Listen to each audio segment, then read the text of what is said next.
وننزل من القرآن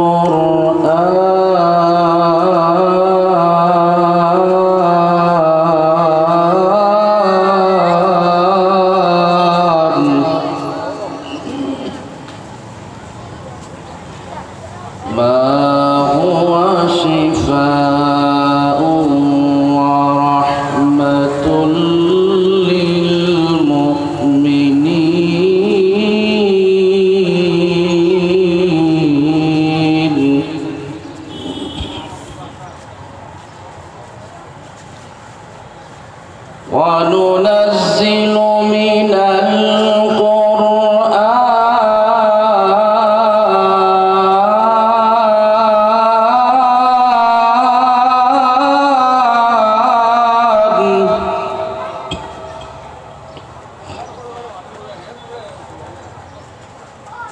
وننزل من القرآن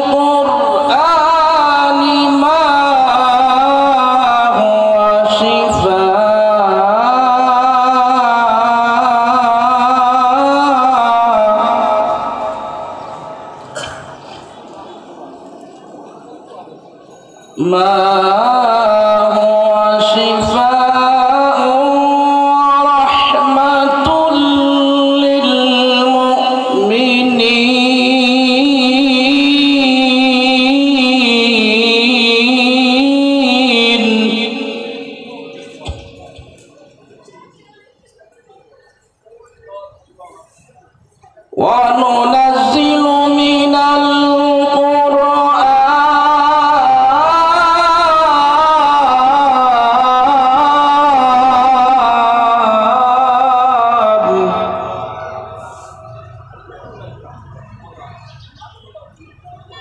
وننزل من القرآن ما هو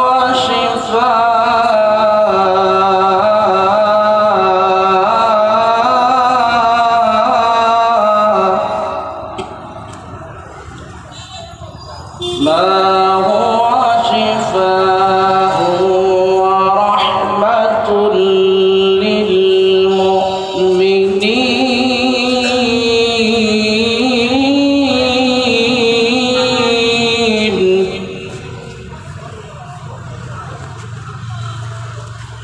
ولا يزيد الظالمين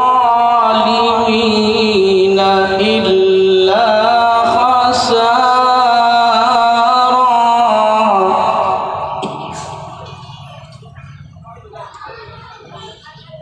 ولا يزيد الظالمين إلا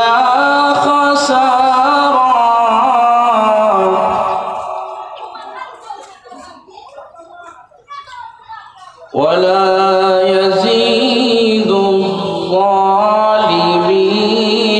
إلا خسارا.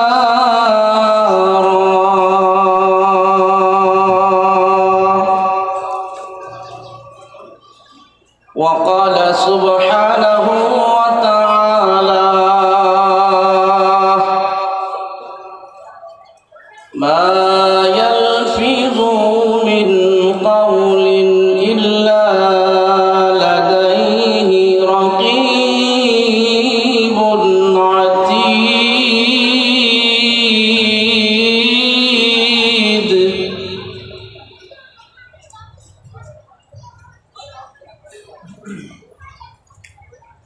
وقال النبي صلى الله عليه وسلم: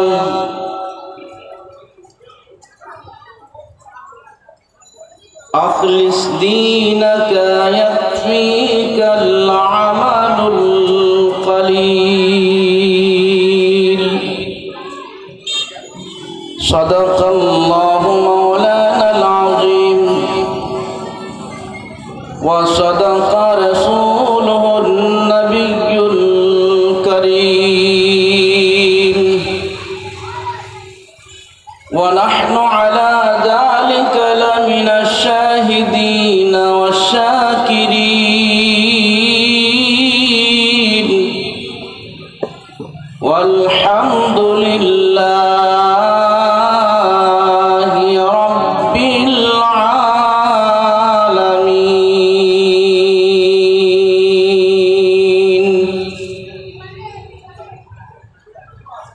نهايت قابل احترام মুআজ্জাজ মুকাররম জাতির বিবেক, জাতির কান্ডারি, জাতির দিশারি, জাতির রাহবার জনাবে মুহাম্মদুর রাসূলুল্লাহ সাল্লাল্লাহু আলাইহি ওয়াসাল্লামের রেখে যাওয়া আমানতের জিম্মাদার হযরত উলামায়ে কেরাম শাহজালাল রহমতুল্লাহ আলাইহি ইসলামী যুব সংঘ এর উদ্যোগে শেখঘাট সিলেট ঐতিহ্যবাহী ওয়াজ ও দোয়া মাহফিলের চলমান অধিবেশনের অত্যন্ত শ্রদ্ধাভাজন সভাপতি পিতৃতুল্য মুরব্বিয়ান, যুব সমাজ, ইসলাম প্রিয় মুসলমান ভাইরা, স্কুল, কলেজ, ভার্সিটি এবং মাদ্রাসার শিক্ষার্থী বন্ধুগণ, বাসা বাড়ি থেকে শুনছেন শ্রদ্ধেয় সম্মানিত মা বোনেরা, আল্লাহ রাব্বুল আলামিনের দরবারে অসংখ্য অগণিত শুকর ও সুজুদ, যিনি আমাদেরকে অত্যন্ত দয়া করে মেহেরবানি করে ভালোবেসে নুজুল রহমতের সময় আসর থেকে মাগরিব পর্যন্ত এই সময়টা অত্যন্ত দামি এক সময়। এই সময় বান্দা আল্লাহ তাআলার কাছে চাইলে আল্লাহ পাক বান্দার প্রার্থনা, বান্দার চাওয়া, এটাকে আল্লাহ তাআলা মূল্যায়ন করেন। বান্দা চাইলে আল্লাহ পাক ফেরত দেন না। সুবহানাল্লাহ বলেন। এই সময়টা অত্যন্ত দামি মোবারক সময়। একদল ফেরেশতা আসমান থেকে জমিনে আসবে, একদল ফেরেশতা সারাদিনের ডিউটি পালন শেষ করে আসমানের দিকে রওনা হবে। যারা আসবে তারাও এসে দেখবে শেখঘাটের এই দৃশ্য। যারা জমিন থেকে আসমানের দিকে রওনা হবে তারাও শেখঘাটের এই দৃশ্য দেখে দেখে আসমানের দিকে যাবে। এই সময়টা অত্যন্ত মূল্যবান এবং দামি। এই সময়ের গুরুত্ব আমাদেরকে ওই সময় বুঝে আসবে যখন বুঝলে আর কোনো কাজ হবে না। এজন্য দাওয়াত ও তাবলীগের মেহনত যারা করে বা আমাদের বুজুর্গানে দিন সকাল সন্ধ্যার তাসবিহ যেভাবে বাতায়া দেয়, বুজুর্গানে দিনের বাতায়া দেওয়া এই তাসবিহগুলি আসরের নামাজ থেকে মাগরিব পর্যন্ত এখনো আছে। শেখঘাট মসজিদে গেলে এখনো দেখা যাবে আল্লাহর কিছু বান্দা মসজিদ থেকে মাগরিবের নামাজ পড়ে বাহির হয়। আছে না নাই বলেন? তাহলে এই সময়টা এত দামি, যারা বুঝবে তারাই মূল্যায়ন করে। উলামায়ে কেরামের মজলিস এত দামি মজলিস। আলাইকুম বিমুজালাসাতিল উলামা। উলামায়ে কেরামের মজলিসে বসলে আল্লাহ পাক গুনাহ মাফ করে দেন।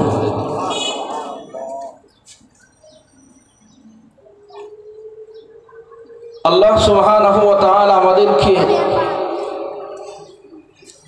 দুনিয়ার সকল ব্যস্ততা থেকে ফারেক করে আজকের ঐতিহ্যবাহী মাহফিলে আসবার, বসবার, কথা বলবার তৌফিক দিলেন। শুকরিয়া আদায় করি, আলহামদুলিল্লাহ। আমি সময়টা আপনাদেরকে দিয়েছি, এরপরে আমার আরো প্রোগ্রাম আছে।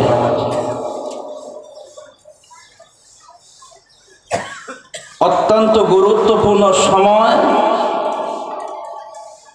যেই সময়ে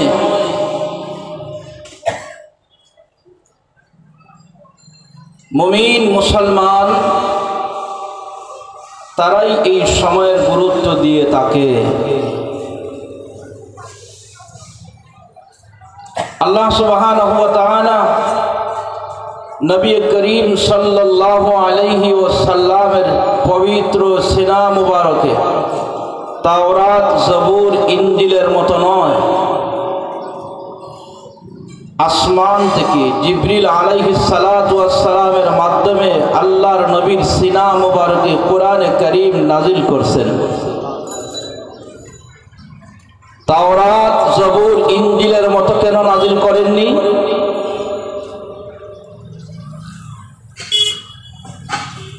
দাউদ আলাইহিস সালাতু ওয়াস সালামের কাছে যে কিতাব দেওয়া হয়েছে, দাউদ আলাইহিস সালাম যতক্ষণ ছিলেন এই কিতাবের হেফাজত তিনি করছেন। দাউদ আলাইহিস সালাম শেষ, কিতাব এলোমেলো হয়ে গেছে। কথা বাস্তব না বাস্তব বলেন? তাওরাত, জবুর, ইনজিল যেভাবে আল্লাহ পাক নাজিল করছেন, ঈসা আলাইহিস সালামের কাছে যে কিতাব নাজিল করছেন, ঈসা আসমানে চলে গেছেন কিন্তু কিতাবের বেহাল হয়ে গেছে। এটা হেফাজত কেউ করতে পারে না। কেন? আল্লাহ পাক তাওরাত, জবুর, ইনজিলের হেফাজতের জিম্মাদারি আল্লাহ নিজে গ্রহণ করেননি। আল্লাহ তাআলার সৃষ্টি জগতের সবচেয়ে বড় মখলুকের নাম হলো আসমান। বড় মখলুকের নাম কি বলেন? 2 নম্বর মখলুকের নাম হলো জমিন, 3 নম্বর মখলুকের নাম হলো পাহাড়, 4 নম্বর সিরিয়ালের মখলুকের নাম হলো মানুষ। আল্লাহ বলেন, বিসমিল্লাহির রাহমানির রাহিম,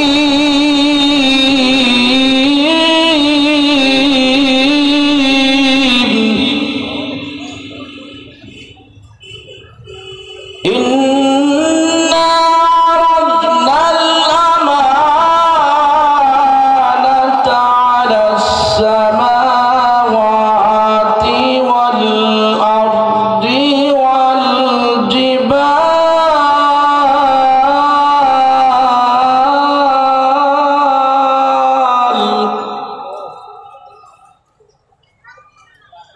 والأرض والجبال فأبين أن يحملنها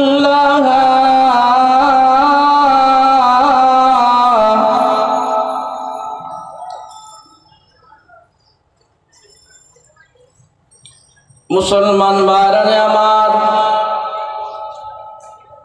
আল্লাহ রাব্বুল আলামিনের সৃষ্টি জগতের সবচাইতে বড় মখলুকের নাম হলো আসমান। 2 নম্বর মখলুকের নাম হলো জমিন, 3 নম্বর মখলুকের নাম হলো পাহাড়, 4 নম্বর মখলুকের নাম মানুষ। আল্লাহ সুবহানাহু ওয়া তাআলা আসমান সবচেয়ে বড় মখলুক এবং প্রথম মখলুক, সবচেয়ে বড় মখলুক এবং প্রথম মখলুক।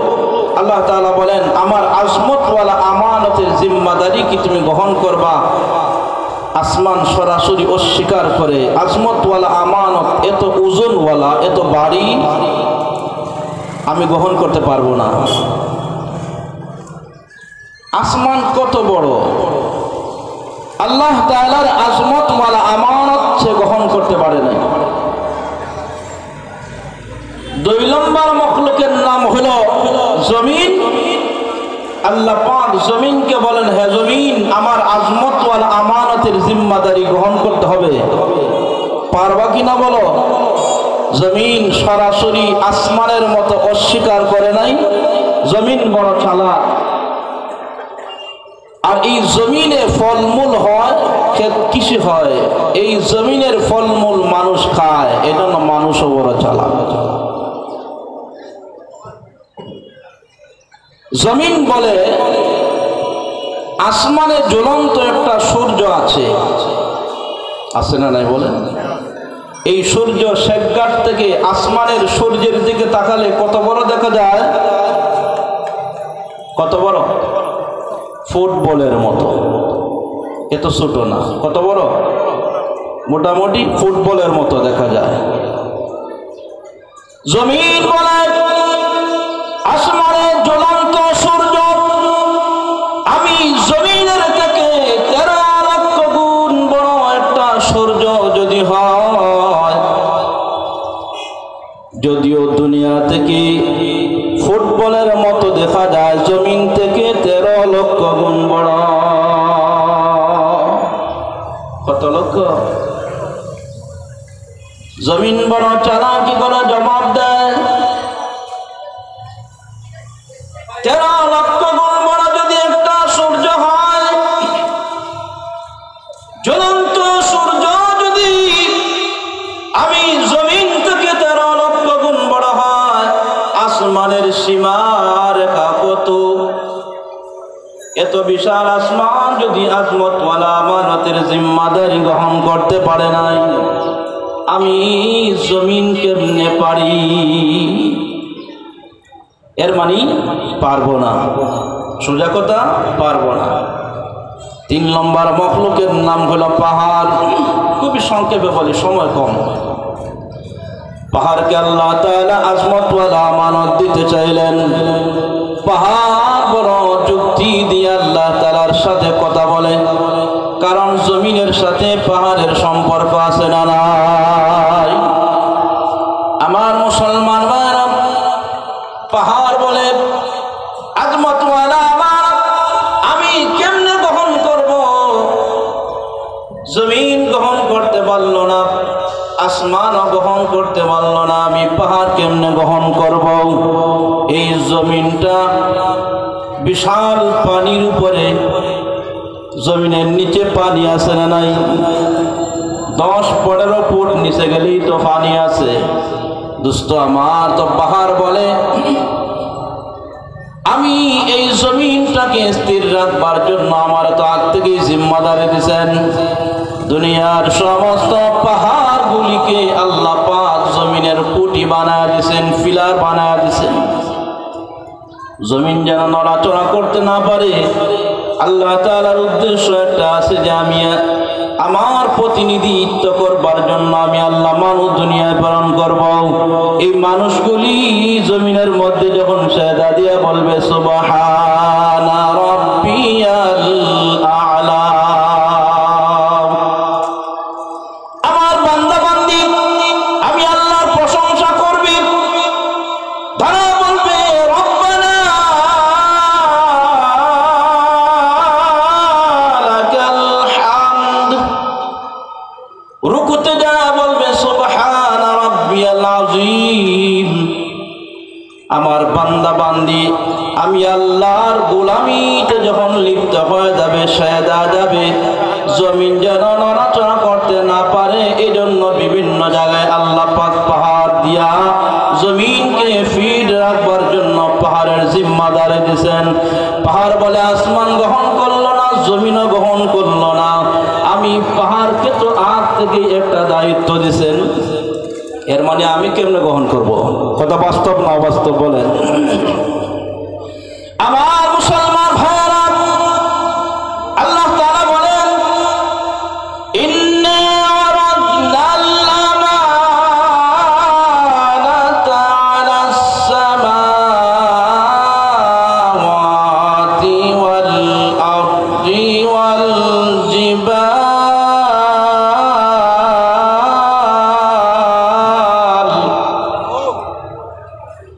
فأبين أن يحملنها وأشفقن منها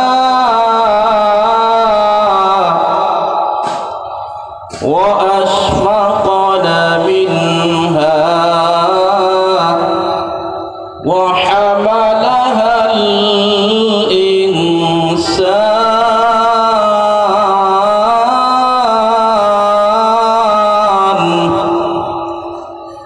আল্লাহ বলেন আমার 4 নম্বর মাখলুক মানুষ বড় সুন্দর করে জবাব দেয়।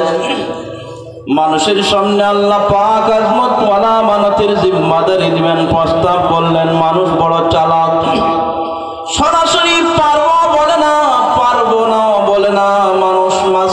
থেকে সিস্টেম করে জবাব দেয়। মানুষ বলে আজমতওয়ালা আমানত, আসমান গ্রহণ করলো না বিশাল হওয়ার পরেও, এত বিশাল আসমান গ্রহণ করলো না, জমিনও গ্রহণ করলো না, পাহাড় গ্রহণ করলো না। আমরা মানুষ এত দুর্বল, এত দুর্বল। মানুষ দুর্বল না সবল বলে? একটা মশায় কামড় দিলে 3.5 হাত বডিতে টের পারি। মানুষ এত দুর্বল।